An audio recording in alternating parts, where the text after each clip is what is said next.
Time is barely on our side, and on we'll go.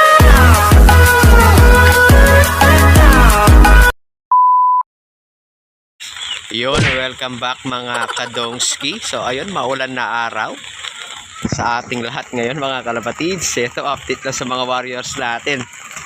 So ito yung ulan mga kalapatids, di na tumigil. So ayun, hapon na. So ito, pakakainin natin yung mga warriors natin mga kalapatids. Ito pan north. Ayun, update ko lang kayo sa mga warriors ko dito. Ito, yung mga pang north natin. Ito naman yung mga pang south. So yun mga kalapatids, ano lang sila, one day eat lang. So ito kasi kailangan talaga umaga't hapon kasi nagte-training na yung mga yan.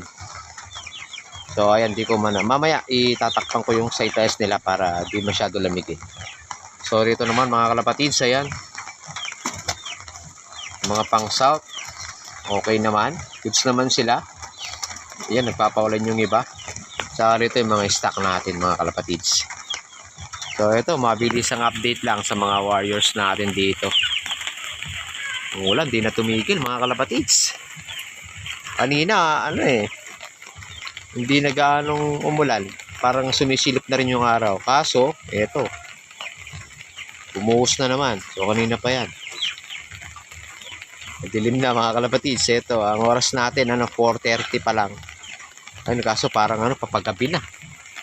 Ito, naghihintay ng mga natin, North Warriors, para kumain. So ito yung mga pagkain nila ngayon, diba? Hagibis lang ang baon mga kalapatids. So ayan, bukas na ng umaga kakain yung mga South Warriors. So one day eat lang sila. Ito yung mga North natin. Ito, mapalipas na rin yung lagon mga kalapatids. So ayun, gumaganda na yung nila. Ayan. O ayan mga kalapatids, nagsibaba na. Kakainin na yan. Kakain na yan. Ay, mamaya bibigyan na natin ng inumin nila. So ito, ayun, mabilis ang update lang. So at tatapusin ko na rin yung video na to kasi mag-ano pa ako ng mga alaga kong kambing doon mga kalapatids. Naligo na rin sila sa ulan. So hanggang dito na muna yung aking video. Bye bye.